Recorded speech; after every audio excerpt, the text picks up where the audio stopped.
all about the Archers. I'm Philippa and I'm joined by Quentin today because we are here. I am thrilled about this. We are here to talk to John Telfer, who plays the wonderful and much troubled Reverend Alan Franks. John, welcome to the podcast. Thank you very much. Yes, welcome indeed. Now, John, Alan's BBC Archers official biog reads, "Not everyone's idea of the classical rural vicar. Ex-accountant Alan is a mover and shaker. Good-looking, good-humoured, and an original thinker. Some of his more quirky schemes have occasionally raised the eyebrows of his more traditional parishioners. So I put it to you, John, is Alan the archetypal trendy vicar?" Well, I don't think he is. I actually got a lovely email from a vicar somewhere in the country. Don't ask me where. I can't remember what it is. Or it was someone, either that or someone on the radio who's saying, I think Alan is the perfect parish vicar, country parish vicar. He said, we should all aspire to being a country parish vicar like Alan. So I thought, well, we're obviously doing something right. I mean, he does, I mean, I sort of have, I've half-faced him. Not really. I mean, I was given the spec for the character when I did my audition back in 2003. I was given the spec for the vicar then. He's a northerner, not divorced, dead wife, mixed race daughter, blah, blah, blah. Bod accountant, was a lay preacher, and then decided to take up cloth once his wife died. And I got all that, but I had a very good friend of mine for many years in Bristol. Is Canon Neville Boundy, who was the sort of spiritual advisor to the Bristol Old Vic Theatre Company, the Old Vic where I started my acting career, and he was a great mate. I've known him longer than I've known my wife, and in fact, he's even mentioned in Judi Dench's biography, because when she was doing Macbeth with Ian McKellen. There was such apparently a palpable aura of evil created in that little studio theatre that she said this vicar used to sit in the front row several times a night, holding up a crucifix, and it was Neville Boundy, but he is very scatologically worded. I certainly couldn't use his language as Alan on Radio 4. Because I wouldn't be able to get away with it. And people say, vicars don't talk like that. Actually, they bloody well do. Yeah. Well, John, I don't know if you know, but Quentin and I interviewed Stephen Fry a couple of years ago about his love of the Archers. Oh, a hero. Really? Yeah. We asked him if he were to play any character in the Archers, what character would he want to play? And he said he'd want to be your bishop so that he could record some very interesting scenes. How would you feel about that? I would love it. I'm a huge fan of Stephen Fry's. I mean, many, many years ago, Tim Bentinck, who plays David, who is another very old friend, and I've known him as long as I've known my wife. Him, when you could find people's email addresses, just in the early days of email, you just went online, you put Stephen Fry, and they gave you his email address, and he got in touch with Stephen Fry because it was the time when Stephen Fry had some sort of terrible stage fright thing where he had to leave the stage. It was all in the press, and Tim wanted to say, look, I really feel for you, as a fellow actor, and I'm really sorry. And Stephen Fry was very touched, and they got in touch. And Tim, at that point, still had his seat in the House of Lords. He's since been one of the ones who've been whittled out. And so he had Stephen to tea at the House of Lords, and they became friends. And he's a lovely, lovely guy, and as I say, I'm a great fan. So maybe I should try and get in touch with him as well. Be good. Now, this is an issue that we all wanted to know about, John, because time has passed since it happened. But can you now tell us what the obscene word was that George painted on St. Stephen's? Well, yes, I can. I can. It can't be it can't be mentioned on Radio 4, but I'm sure I could mention it here if you want. It said... allude to it. Philippa will she'll have palpitations. Yeah. The C word. The C word. Oh, my word. Yeah, yeah.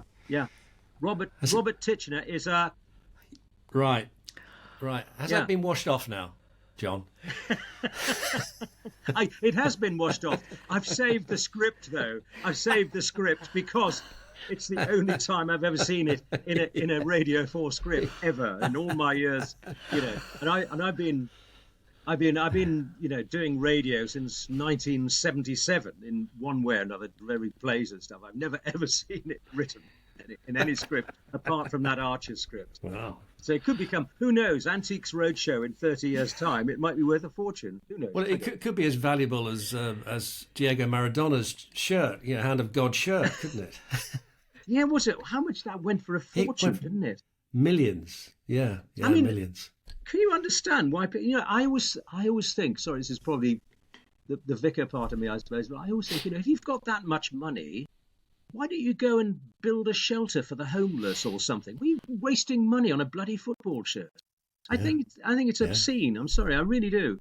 Yeah. People say, I really like, I'd really like to get one of those new £1 million Bentleys. No, go and get yourself a Seat and go and put the rest of the money into good causes. Yeah. I can't wait to win the lottery. I have a whole raft of things I want to, I want to do something I live in Bristol. I want to do something in Bristol like they have at St Martin's in the Fields in London, where they have a wonderful setup for the homeless. Because I did the song. I wrote the song with Clive Hayward for the 2015 fundraiser for the BBC and St Martin's. Went out as saying 2015. If your listeners want to hear it, it's called I See You, and it's me and a scratch choir, including Mitch Benn and various newsreaders and Archer's characters. Rob Titchener's there, Felicity Finch, who plays Ruth Archer, all singing in the choir, it's I've just suddenly lost my thread. What was I talking about? Why was I saying that? Yeah, they've got this winning the lottery. Fantastic setup. Yeah, they've got this fantastic setup where they've got a whole room of massive washing machines and massive dryers, and people, the homeless, who they bed down there, they can come in and wash their clothes and dry them so they get clean clothes. If they have to go to a job interview, they've got donated suits and ties and trousers and smart shoes and things. I mean, and it's fantastic. And there are doctors and nurses on hand, and it costs a lot of money. But my God, fund something like that in every city, Yeah. I think you should get ordained, John. Well, no, it's all right. I should be a politician actually, because I blame Thatcher, like dear old Glenda Jackson did on Thatcher's death day when she was in the House of Commons, and she said, "I was glad a woman, but what a dreadful woman." There you go. Alan's being naughty on air. Sorry. Well, talking of Alan, we really need to talk about the various crosses that Alan has to bear, from Peggy in the window to trying to rescue the bird and bloody smashing Peggy. it. What do you think when you Bloody get Peggy, scripts? honestly. Well, I have to say, I'm thrilled. I think the quality of the scripts has been fantastic in the last few years. I mean, I know, and I've known Jeremy Howe for many years, the editor. I used to work with him when he was a BBC producer of radio drama before he became commissioning editor for Radio 4 stuff. So we go back many years, and it seems to me that the quality of the scripts is fantastic. And I thought all of the stuff that we were getting with the problems with the church funding and Peggy withdrawing the funding and all those sort of things were terrific, and it was what a joy working with Jasper Carrot. What a joy! Who's playing Sykesy? Sykesy. I mean, I mean, he's one of my comedy heroes. Yeah, but he wasn't as funny. It wasn't as funny at the Agriculture show as Jakob, was it? No, wasn't he funny? And Jakob is now. We were laughing about this. Has now got this sort of the Archer's moniker as the sexy man of Ambridge. You know, when Absolutely. he said when I was saying to Suad, sorry, I keep calling real name Usha. When I was saying to Usha, I said, Jakob, he's just so boring or something like that, and she said, not everybody thinks like that. Yeah. Yeah. Yes. He's got a lot of fans. He's got a lot of fans amongst the fans. But just picking up on something you just said just now, I was going to ask you, as Alan, but perhaps as John as well, which character in Ambridge would you like to see the back of? I'm thinking Peggy. Who would I like to see the back of? I'm thinking Peggy. No, the thing is, as speaking as Alan, I wouldn't like to see the back of anybody, really. I'm glad. No, I was quite glad to see the back of Rob Titchener, because I thought he was. Rob Titchener's father, actually. Yeah, Rob Titchener's father, Miles. Yes. He was not Miles. He was absolutely horrible to his son, both his sons. And I thought he was, and beautifully written and beautifully acted. It was. Yeah. But not an attractive man. No, I'd like to bring back people. I'd like Mike Tucker. I'd like Mike Tucker to return. Yes. And his lovely wife, the actress who played his wife. I thought she was one of the best actors on the show. I mean, it was a disaster for them to go. But that's not my call. I've got to push you though, John. Is there anybody you'd like to see the back of? Go on. In the cast for the real people? No. Do you know what? Not real people. No characters. No characters. No characters. Any characters? No. Yeah. Only Rob Titchener's father. Only Rob Titchener's father. Not Peggy. Not Peggy? No. Peggy. Okay. Peggy is a sort of, she's allowed. She's 100 for God's sake. She's allowed to be a bit crotchety. I mean, she was awkward when when Usha and I were married, and she didn't like us. The Buddha or whatever it was in the hallway. Get on with it. So do you know that when we did that, there was the Church of England. Someone at the Church of England, the Archbishop's office, got in touch apparently with the BBC and said, "Do you really think this is on? Having a Church of England vicar married to a Hindu?" And and the production team were able to say, actually, it's we did a bit of research on this, and it's based on one of your own vicars in the parish of, I can't remember where it was, who is married to a Hindu. And they went, hey. Oh, right, okay. Oh, we didn't hear any more about that. No. Yes. Hey, carry on. Yes. Carry on. So, do you know, John, you had to do the funeral for someone who had been a silent character. Was it Ted? And you had to do quite a long funeral for him recently when Sykesy came along for that funeral. Yes, yeah. I mean, I was bewildered that there was this whole service for someone that we hadn't heard of at all. But We've never heard for of you. But don't we do that? We do that a lot, don't we? I mean, it was like Bert Fry's wife never appeared. Yeah. Never appeared. She just died in the flood, and then we had to grieve over her. She was never in the show either.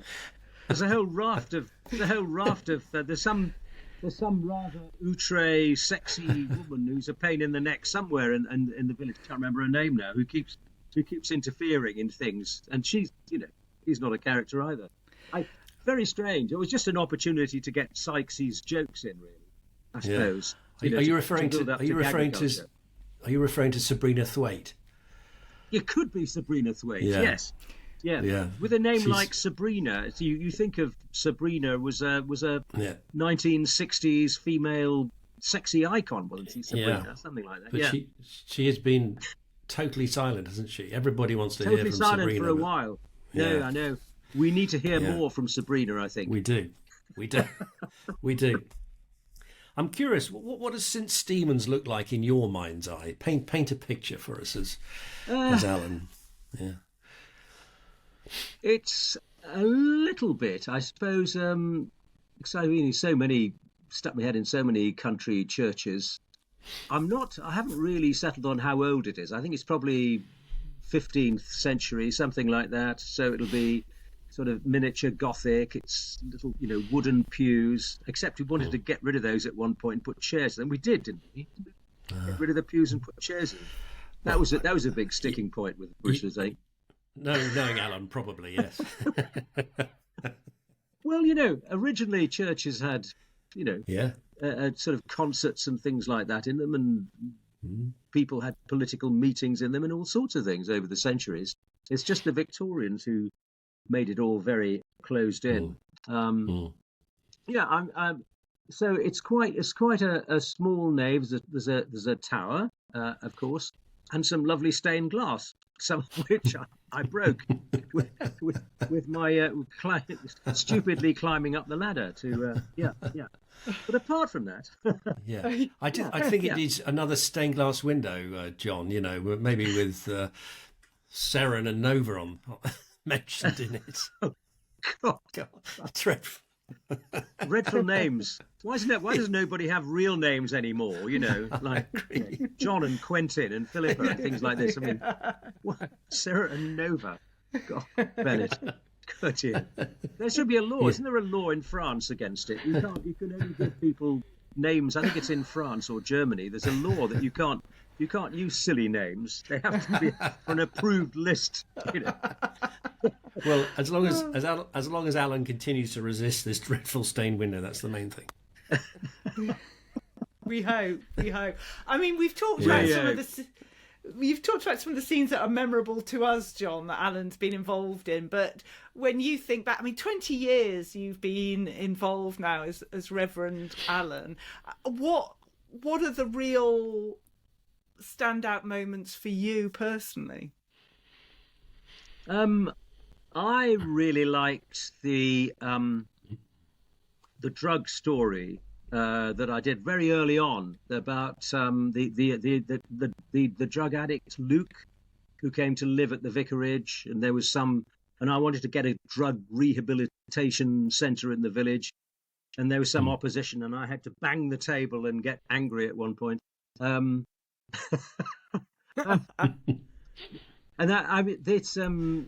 Tom George was the lovely Luke, who played lovely Luke, and that's where I met him. We became friends, and he was absolutely terrific. It's really strange, when you're doing. I'm sure other cast members have talked to you about this, but when you do auditions for the Archers. We used to, I don't know, I think they probably still do now, but there was a period when they didn't. You audition on tape, as it were. You audition a scene. You have a scene with a cast member who's in the art, specially written, and they listen to it in the studio. The producers listen to it, and everybody comes in, and you hear lots and lots of good people really doing this. So I was auditioning I was the auditioner or the help for the audition for Tom George as the drug addict, and there were loads of really good actors coming in and doing the audition, but Tom George came in and did the audition, and suddenly there was no contest. I sort of went in, talked to the producer, and she said, "Oh, he's got to be the one." It's really strange. There's a sort of certain thing about it that you get, and I was lucky enough. It was lovely Angela Piper who played Jennifer Aldridge, who I auditioned with, as it were, when I was doing my audition in 2003, and she was just lovely to work with. Talking of auditions, John, Graham Blockey, who played Robert, was a GP in real life. Yes, he was. And he famously auditioned to play a GP in The Archers, and he was told he didn't sound sufficiently like a doctor to get the part. I take it that wasn't the case with you, with Alan. Well, no, apparently it was. I don't know. I accidentally. I wore when I went for the audition, I wore a black T-shirt, and it had a little sort of white bit on the neck. And my wife said, "That's really clever." That is. I realised. No, they didn't say, because you were you were chatting about something which was non sort of ecumenical, It's not like sort of Father Ted, it's an ecumenical matter. No, it's not like, no. So I think it's because just before me they'd had Moy Leslie, who'd been a female vicar, I think, but they decided to bring in a motorcycle riding, leather-clad. I don't ride motorcycles. Ex-accountant, yeah, I know. So do you know someone actually phoned into the BBC once when my motorcycle, which had been mentioned, roared off into the distance, and they said, "Excuse me, but that's not actually a Triumph 2G5. You'll find that is a Yamaha 360." It was like the exhaust sound. You think, "For God's sake!" I can believe it. It's true. It's true. John, So true. It's cheeky of us to ask, but can we just hear your voice of Alan? Because your voice is quite different to Alan's voice. Yeah. Well, it's sort of Alan is a light Yorkshire, so I flatten everything down. And when that is the story of the audition, is when I was being auditioned and they said, "We want a light Yorkshire accent for him." I said, "Well, actually, I'm from North Yorkshire. That's my native accent. From Middlesbrough, so I can talk like that if you like. So that's how you talk up there." And they said, "No, thanks. We've got one of those already." Because Felicity, who plays Ruth, was actually brought up originally. Her accent is an amalgam of Redcar, which is where she was brought up as a young girl, and then her family moved to Newcastle or round that area. So she's got a sort of an amalgam of Teesside and Geordie. So they said, "No, we don't want Teesside." So I ended up doing just a slight northern accent, which was very different from one of my daughters who talked like that. So she's from there. She really that flat sort of thing she's from Barnsley or something like that. So we were talking. I was had a sort of light accent. You're going, "Yeah, I like that. Yeah, well, I like that." I mean, we tried to. James and I, who plays Harrison, we always try. If we ever get a scene together, we say, "Oh God, it's the northern." Because he's from the west. He's from Cheshire, and I think I'm listening to it. I don't know who's who here. We sound very similar. But also, we should just talk about your voice. Is that it? Yeah, sure. No, that's sufficient voice for you. Yeah, no, that's okay. Thank Yeah, you. Okay. But talking about your voice It's as all right. well, you narrate audiobook. I mean, you've done everything, proficient on TV, radio, but also you are an audiobook narrator, including Anne Cleeve's books, who we've had on because she is a huge Archers fan. Yes. Yeah. Well, I did one Anne Cleeve's book, which was set in my native area. And it was the first time, and it wasn't a Vera. It was another detective. It was the first time, I think, apart from one line somewhere, when I'd ever used a Teesside accent or a further northeastern accent in any audiobook. And I said, and I found her email address via the publisher and said, "This is wonderful. I'm really grateful to have this book because it's fantastic." I was rather hoping that she was going to recommend me for Vera, because I keep telling the agent, "Get me a part in bloody Vera," because doesn't she do well? I mean, there's what's her face playing Vera, who's not from that area and doing a superb accent. Brenda Blethyn, yeah. Brenda Blethyn, Welsh, isn't he? Brenda. Yeah. But she does this fantastic Geordie accent, or North Shields, Yeah, she lives in the same neck of the woods as the actress who plays Joy. We discovered when we interviewed Joy. Yes, that's right. She does. That's right. I mean, yes, I love. I was very lucky to get that Anne Cleeve's book. I've only done one of hers. Yes, The Sleeping and the Dead, I believe. Yeah. I mean, you get things. I mean, accents are a joy and sometimes a curse to try. I mean, Liverpool, I'm pathetic at Liverpool. I've got to work really hard on the Liverpudlian accent. Birmingham, I can do it because I spend a lot of time in Birmingham, obviously with the Archers. Yeah. Northeast is fine. Some Scottish accents are fine. My mother was from Inverurie in Aberdeen, near Aberdeen, and Hey. my great uncle Wally Grant was the postie. So I've done a few David Donachie books, which is there's a sort of Scottish hero in there and various Scottish voices, and also you have I and many other actors, you have an all-purpose East European accent, which does for Polish, Czechoslovakian, Ukrainian, and Russian. But everyone talking like this, like this, and you all sound like sort of mafia Russian villains. But who knows? Well, you may not have got a part in Vera yet, but I mean, you did have a part. You were in Bergerac for 4 seasons. So, 4 seasons. 4 seasons, so 5 years altogether. Yeah. DC Willie Pettit. Do you still get stopped in the street and said, "Oh, you were in Bergerac"? Well, interestingly, I mean, actually, because many, we finished in 1991. So what's that? 33 years ago. Wow. It was the last Christmas special we did in 1991. And yes, someone actually did stop me only the other day. I said, "I know you. You're." I said, "How do you recognise me?" So, "Oh, I got name." I said, "The hair's disappearing, mate." That I do, and I still see John. John's a lovely man, become a great mate, and we sometimes go on holiday together. My wife and him and his wife. Oh, lovely.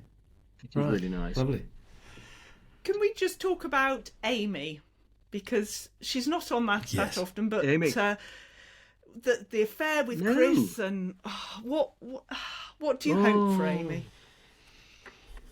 I hope she comes back to Ambridge. Yeah. So she's just lovely. When we text each other, I always text her. I always text the actor. I always sign it Dad. Because I mean I think she lost her father, and she sort of became almost a single parent child with her mother, and her mother died recently. So she was very very upsetting for her, and she's a lovely woman. I mean, this is my third daughter, and ridiculous. I mean, the first daughter, I should tell tales now, was called Natalia Kiri Fisher. Yeah. You never heard this, people. You're not listening to this. And he was also a rap artist called Verbalicious, who appeared on Top of the Pops. And she was let go in the phrase eventually because she just keep turning up late for recordings. And she came in one. It's like I came into a recording session once. We were sitting in the green room, and everyone was looking at their watches, and she wasn't there. And they said, "Where is she?" And I said, "I'm not her real father. I don't know." And then she turned up practically 3 hours late. We've all done it, because sometimes if you get an episode and you're booked for an episode in the middle of the year, and even if it's in your diary, you sometimes. I mean, I got a call once. I was in bed having a cup of tea. It was a Saturday morning, and the phone rang, and they said, "Hi, it's the Archers." I said, "Oh, hi, hello." And they said, "You are coming in for the 9:15, aren't you?" And I went, "Oh, shit!" Leapt in the car and drove to Birmingham. Well, I got there with about an hour to spare before the end. We did all the scenes. No one had to be delayed or anything, but and I was just distraught, because it's the worst thing you can be ever. But the rest of them said, "Oh, don't worry, we've all done it." She turned up. This is my first daughter. Turned up at one recording session and said, with a minute to spare before the end of the show, and she went, "Oh, my driver couldn't find the M5." She'd been doing some gig somewhere. "Oh, my driver couldn't find the M5. Oh, yeah, really, yeah. Dear. So that was goodbye, Natalia. Actually, Yeah. Well, too often. Nottingham's just down the road from me, so I'll look out for Amy and send her your best when I bump into her. Oh, bless her. Yeah, we'd like to see her Bless back. We her. would like to see her back.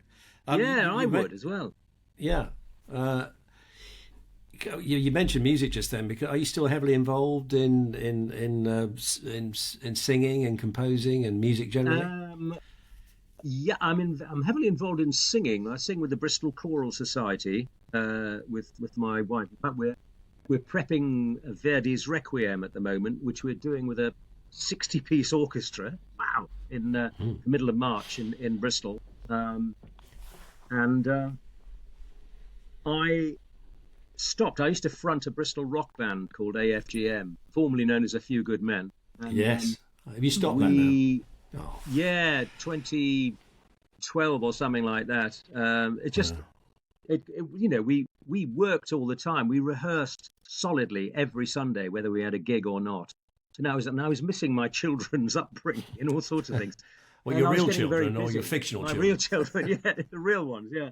And I was, in the end, it's got too much. But I miss that very much so. Fronting a rock band.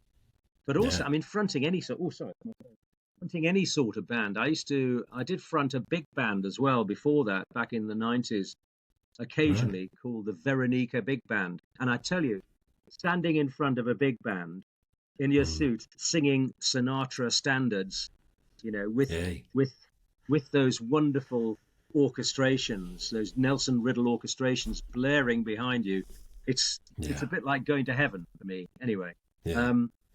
But I haven't. Do you still compose? Do you still compose? Yeah, I do. I do. I'm not actually. I am sort of working on something at the moment with another writer, a lyric writer. It's quite tricky. So you've got to get a sort of match of getting on with each other and finding your way around lyrics and things like this and how they work musically. I've done a lot of work with the Shakespeare Tobacco Factory Company, but that's now defunct. And loads and loads of theatre stuff and a musical, which we're still trying to get back on the road after some years. It was very successful back in 2004 in the London Fringe, but we never got a major production. And we're still trying to get a major production on the ground. Well, you blessed us with with a bit of Alan. I mean, feel free to give us a bit of Frank Sinatra if you want, John. But I mean, no, probably not, man. Come fly with me, come fly, let's fly away. Boom, boom, boom, boom. If you can use some exotic booze, there's a bar in far Bombay. Come fly with me. Never mind. No, let's not go. Fabulous, Very good. Fabulous. Well, we're going to come on to some questions from our Facebook group in a moment, but I just wanted to ask, and I don't want any spoilers with this, but I just wanted to ask you what your hopes are for Alan in the future. Well, I hope, of course, to still be the vicar. Who knows? Yes. I mean, vicars do eventually retire, but I'd rather not be retired by the BBC. Thank you, because it's a lovely show, a lovely group of people to be part of. I don't know. I think that in fact it was Peter Leslie Wilde, who's one of our directors, our producers. When we were at a very sad occasion, actually, we were at Ian Pepperell's funeral 2 or 3 weeks ago, and a lot of us were there, and it was at one of these woodland burial centres, and it was just so beautiful, this place, and Peter Leslie Wilde said, "Hey, we should have a woodland burial centre in Ambridge. You could run it." And Philip Malloy, Terry's son, who plays the other Grundy, Ed Grundy's brother. What's his name? God, it's Will. Will, thank you. Will. Will. He could be the groundsman. Yes. Yeah. Yes. And Jeremy said, "You opportunist." opportunistic answer or something. But I mean that, there's all sorts of things you can do. There's more need. Looking at the news, there's more need for more community work by churches to take part and do things in the communities. More need for, food banks and for community hubs and music and agriculture and all that sort of stuff. I would hope that we could sort of move. I think the strength of the character is in the fact that we are in a village and a community of people, and it's the pastoral side, the pastoral care side of the character which interests me. I'm not interested in the religious side myself. My personal John Telfer, me. It's the pastoral side that I like, the way they interact with the community, and working with wonderful Suad Faris who plays Usha, who's just such a good actress. I mean, she's fantastic. So it's always a real joy to be working with her and the other people in the cast who are also bloody brilliant. Yeah, yeah. So that's where I hope more pastoral care. Yeah. Okay. Wonderful. Well, let's go on to the questions from our Facebook group. Quentin, you've got the first one. All right. Okay. It comes from Angie, John. Yeah. And she says, can you please ask John how he felt when he was asked to play a man of the cloth? Did he know before auditioning? Oh, yeah, I went up for it because I think it was a very fallow period, 2003. There was no telly in the offing. I had no radio drama, and I was kicking my heels and I'm getting a bit sort of naffed off. And I rang up my old friend Alec Reed, as I mentioned, is an ex-BBC producer and my co-writer of the musical and various other. We've been mates, donkey's years. And he was also one of the producers on The Archers during the 90s. He was one of their regular directors. And I just said to him, there's bugger all going on. I'm really fed up. And he said, well, I don't think they've cast the new vicar in The Archers yet. So why don't you just give them a ring and get yourself on the audition list? So I did. I just rang up BBC Birmingham and they said, all right, we'll put you on the list and we'll send you a script. And they sent me a script. I took the script up and auditioned. So it was yes, I knew, obviously, I was going to be auditioning for a vicar. You don't sort of go in and just go audition and you're going up for a character. That's what you go up for. Yeah, yeah. So, and you got that T-shirt out of the wardrobe with the white collar. John, it is my perpetual aim to get a part on The Archers, and Jeremy has not been interested thus far. But you're saying if you hear that there's a part coming up, you could just call The Archers. You could actually call the BBC and said, any chance of me auditioning for the part? Yeah, absolutely. You don't know what you started, John. I'm off, sorry, I've got to go. The next question for you is from Dawn. And I think you've given us an idea of what the answer might be to this. Does she knock 3 times on the ceiling? Sorry, that's a terrible joke. Ignore that, sorry. Dawn says, have or would you ever actually consider going into ministry? Oh, absolutely not. No, never have and never would. There is not a single religious bone in my body. No. Yeah, thank you. We'll take that as a no then. Okay, the next one's from Rachel. Yep. And this is her question. What do you think of Alan's handling of the RTBD, the Rob Titchener baptism debacle? I think he should have been more honest with Usha at the first, to say how he'd been approached. But I think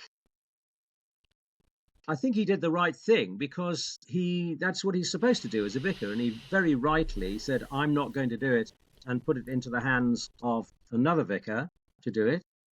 And the ghastly thing all blew up because of Titchener's terrible sending invitations to people saying how he'd been supported by the vicar and Mrs. Franks, from which, she didn't even know about it, and he wasn't supporting him to it. He was supporting him to do what he wanted, but at one point he didn't even believe he was ill. That was interesting. Yeah. Because a lot of people had their suspicions.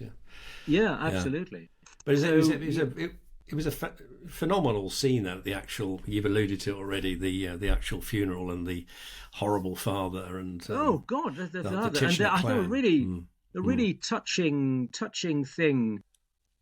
I thought that was really beautifully written and very moving. The fact that Tony had come to disrupt the proceedings, and then he said, "I couldn't." When he looked at me like that, I saw the same desperate look in his eyes that Helen had.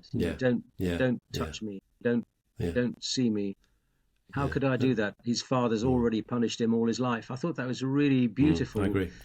Beautiful and very Christian thing for Tony to say, actually. Next question is from Vicky, and again, I think you've answered this, but I'll ask it anyway. Do you wish there was more Amy? She says, I do. She says she wishes there was more Amy. I wish there was more Amy as well.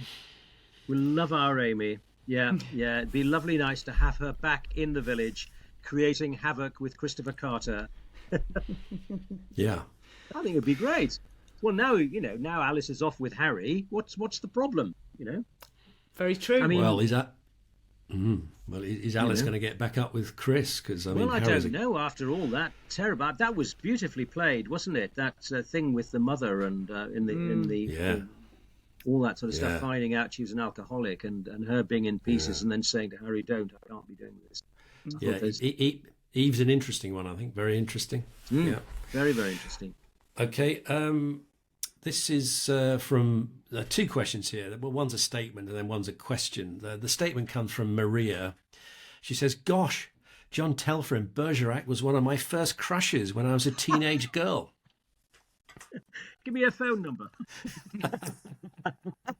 Oh, bless her. How lovely. That's really sweet. And then Duncan says, "Why are there so many murders on Jersey?" There weren't. That's the point, actually. There were very few. In fact, that was the whole thing. It was all about widow wobbling and things like that. It's Midsummer Murders where there's true. That's when there's a murder a week. Yeah, there's no one left in the village. But on Jersey, we had very few. There was one scene where John and I appeared at someone's door in some other episode, and the door opened, and I had a gun like that, as you do, sort of ready. And it was cut. The producer said, "We don't have bloody guns in Bergerac," said George Galaccio. This is a widow wobbling country, So there are very few, actually. That's no strange. No, it's not. It's certainly not Midsummer Norton or wherever it is. Well, no, it's not Midsummer Norton. I don't know what the village is, actually. Yes, I think it's it no longer exists. There are no people there. Don't worry. Yes, they're all dead. They're all dead. So we come to the last question, John, which is one given to us by the last cast member we interviewed to ask you, and we always do this sort of pass the parcel. The last person we interviewed was Daisy Badger, who plays Pip. And Daisy Badger. Yes. Her question for you is, what is Alan's favourite hymn? Bloody hell. That's not in the hymnal, actually, John, that one. Jerusalem.